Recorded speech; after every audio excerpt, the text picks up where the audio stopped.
दोस्तों नमस्कार, मैं रम्मू सिंह। सतना लोकसभा से अगर गणेश सिंह इस बार चुनाव हार जाते हैं तो सतना की राजनीति में बहुत ज्यादा फर्क पड़ेगा। और अगर कांग्रेस प्रत्याशी सिद्धार्थ कुशवाहा डब्बू चुनाव हार जाते हैं तो सतना की राजनीति में बहुत ज्यादा फर्क नहीं पड़ने वाला है। अब इसके कारण समझते हैं। अगर सतना से भाजपा प्रत्याशी गणेश सिंह यह चुनाव हार जाते हैं और केंद्र में भाजपा की या मोदी सरकार फिर से बनती है तो सतना की सीनियरिटी समाप्त हो जाएगी।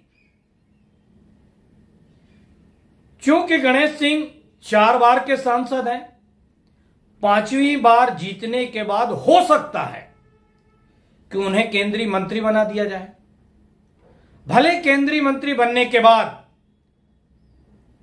जैसा उन्होंने अभी तक किया है वैसा ही अपना और अपने परिवार का विकास करते चले जाएं। क्षेत्र का विकास न करें, क्षेत्र के विकास से उनका कोई मतलब नहीं है और वह मतलब न भी रखें, लेकिन सतना को एक केंद्रीय मंत्री मिल सकता है। अब इसके उलट अगर कांग्रेस से सिद्धार्थ कुशवाहा डब्बू चुनाव जीतते हैं तो वह पहली बार सांसद बनेंगे। और अगर केंद्र में कांग्रेस की सरकार या इंडिया की सरकार बन जाती है तो भी क्या सिद्धार्थ कुशवाहा डब्बू को मंत्री बनाया जाएगा? संभवतः नहीं, क्योंकि वह पहली बार के सांसद बनेंगे तो उन्हें चांस नहीं दिया जाएगा। दूसरा, कई दलों की मिलकर सरकार बनेगी तो और भी मुश्किल होगा। लेकिन गणेश सिंह के हारने के बाद क्या स्थितियां उत्पन्न हो सकती हैं, इस पर भी जरा गौर किया जाए। एक चुनाव शंकरलाल तिवारी हार गए, अगले चुनाव में उनको टिकट नहीं मिली। यह एक लोकसभा चुनाव अगर गणेश सिंह हार गए तो 2029 के चुनाव में उन्हें टिकट मिलेगी, इसकी संभावनाएं दूर दूर तक नहीं होंगी। यानी भाजपा नया प्रत्याशी ढूंढेगी, नया कैंडिडेट सामने आएगा, सीनियरिटी अपने आप समाप्त हो जाएगी। शंकरलाल तिवारी परिवार के लिए लोगों का मत है, आम चर्चा है, जन चर्चा है, लोग आपस में चर्चा कर रहे हैं कि संभवतः इस परिवार की राजनीति अब समाप्त हो चुकी है। अगर गणेश सिंह यह लोकसभा का चुनाव हार जाते हैं तो वही स्थितियां जो शंकरलाल तिवारी परिवार की हैं, क्या वही स्थितियां गणेश सिंह परिवार पर भी लागू हो जाएंगी? गणेश सिंह के परिवार की भी राजनीति समाप्त मान ली जाएगी। फिर नया चेहरा, फिर नया नाम सामने आएगा। आप लोग यह भी कह सकते हैं कि नए को अवसर मिलना चाहिए, मैं भी इस बात से सहमत हूं। लेकिन सवाल इस बात का है कि जो नया कैंडिडेट आएगा वह पुरानों की तर्ज पर ही चलेगा, जिनके अंदर बोलने की कैपेसिटी ही नहीं होगी कि क्षेत्र के विकास के लिए आवाज उठा सके, क्षेत्र के विकास के लिए लड़ सकें, बोल सकें, दबाव बना सकें। है कोई ऐसा कैंडिडेट? न वर्तमान न आगे भी ऐसे कोई दिख रहे हैं। जब तक आप लड़ेंगे नहीं, जब तक आप विकास की फाइल को लेकर अड़ेंगे नहीं तो कैसे विकास संभव हो पाएगा? जो थोड़े बहुत विकास हुए भी हैं वह कैसे विकास हुए हैं, इस पर भी कभी कोई चर्चा करते हुए आपने देखा है क्या? सतना स्मार्ट सिटी में शामिल हो गया। स्मार्ट सिटी के तहत होने वाले एक एक निर्माण को अगर देखा जाए तो इसमें भारी भ्रष्टाचार हुआ है। सिर्फ लोगों ने पैसा कमाया है। आप सिर्फ एक अमृत योजना, यहां की बनी हुई पानी की टंकियां और वाटर सप्लाई की पाइपलाइनों को देख लीजिए। शहर के अंदर ऐसा कोई सप्ताह नहीं बीतता कि किसी न किसी वार्ड की पाइपलाइन टूट जाती हो, खुल जाती हो, फट जाती हो। इस कारण नगर निगम ने एक चालाकी अपनाई है। पहले जब यह अमृत योजना आई तो पाइपलाइन बिछाते समय इन्होंने कहा था कि हम कहीं भी वॉल नहीं लगाएंगे। अब जगह जगह वॉल लगा दिए गए हैं और वॉल को पूरा खोला ही नहीं जाता, यानी पूरे प्रेशर से पानी आता ही नहीं।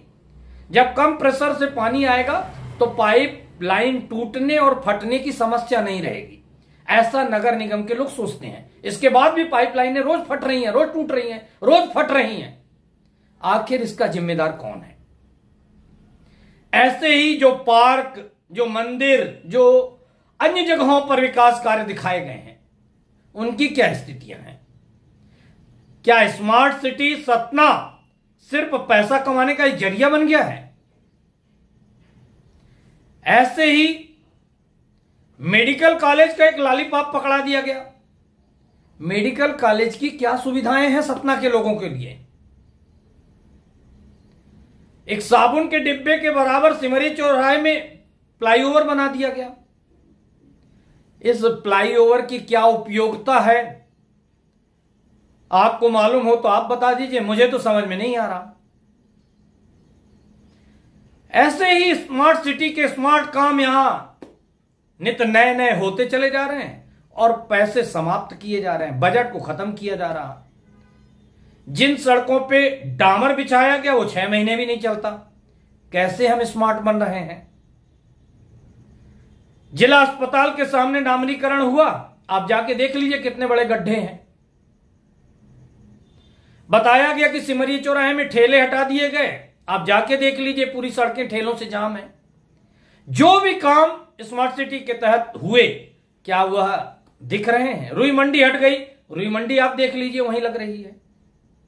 सिर्फ पैसा कमाने का एक जरिया स्मार्ट सिटी के नाम का बना दिया गया।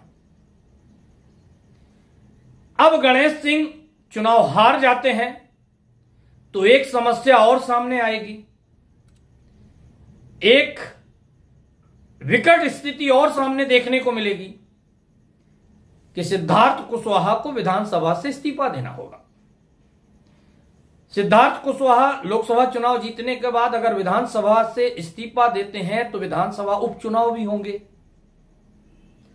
उपचुनाव की तैयारियां बहुत सारे नेताओं ने शुरू भी कर दी हैं। कुछ कांग्रेस के नेताओं ने मुझे फोन किया कि अगर हम चुनाव लड़ें तो क्या स्थिति होगी। तो मैंने उनसे पूछा कि क्या सिद्धार्थ कुशवाहा परिवार के बाहर किसी को टिकट मिलेगी? क्या कांग्रेस इसके लिए तैयार है? क्या सिद्धार्थ कुशवाहा ऐसा कुछ करने जा रहे हैं? उन्होंने बोला कि चुनाव के पहले सिद्धार्थ कुशवाहा ने साफ तौर पर कहा था कि आप हमें सहयोग करिए, लोकसभा चुनाव में हम आपको टिकट देंगे। फिर मैंने इन नेता से पूछा कि एक सवाल और बताइए कि जो चीज, जो बात सिद्धार्थ कुशवाहा ने आपसे कहा है, यह बात उन्होंने अन्य किसी कांग्रेस के नेता से नहीं कहा है।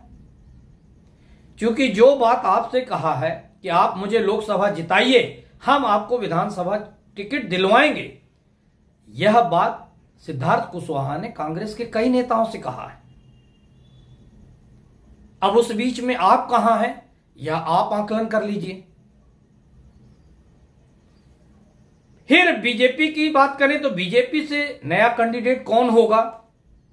क्या विधानसभा का चुनाव भी सांसद गणेश सिंह के परिवार से कोई लड़ेगा? कुछ लोग तर्क दे रहे हैं कि गणेश सिंह के बेटे जो दिल्ली में रहते हैं वह जेपी नड्डा के बेटे के साथ मिलकर कुछ काम कर रहे हैं, तो जेपी नड्डा तो उनको टिकट दे ही देंगे। फिर मैंने इन लोगों से पूछा कि क्या जेपी नड्डा की पार्टी के अंदर इतनी चलती है कि वो सारे नेताओं को किनारे करके, सारे नेता मतलब 2 नेता, नरेंद्र मोदी और अमित शाह, उनको किनारे करके और अपने मन से किसी को टिकट दे सकते हैं क्या? मुझे तो इसकी दूर दूर तक संभावनाएं नहीं दिखती हैं। क्योंकि जैसे कांग्रेस की सरकार में मनमोहन सिंह नाम के प्रधानमंत्री थे, ऐसा बीजेपी के लोग कहते हैं। वही स्थिति आज जेपी नड्डा जी की बीजेपी में है। उनकी स्थिति सिर्फ नाम की है कि वह राष्ट्रीय अध्यक्ष हैं, निर्णय कहीं और से होते हैं, यह सभी को मालूम है। दोस्तों, सतना की राजनीति में गणेश सिंह के हारने से क्या क्या परिवर्तन और क्या क्या परिस्थितियां उत्पन्न होंगी, अगर आपके मन में इस विषय पर कोई प्रश्न हो तो आप कमेंट्स बॉक्स पर जरूर लिखें। और अगर सिद्धार्थ कुशवाहा डब्बू चुनाव हारते हैं तो क्या स्थितियां होंगी, इस विषय पर भी आप कमेंट्स बॉक्स पर लिख सकते हैं। बहुत बहुत धन्यवाद दोस्तों।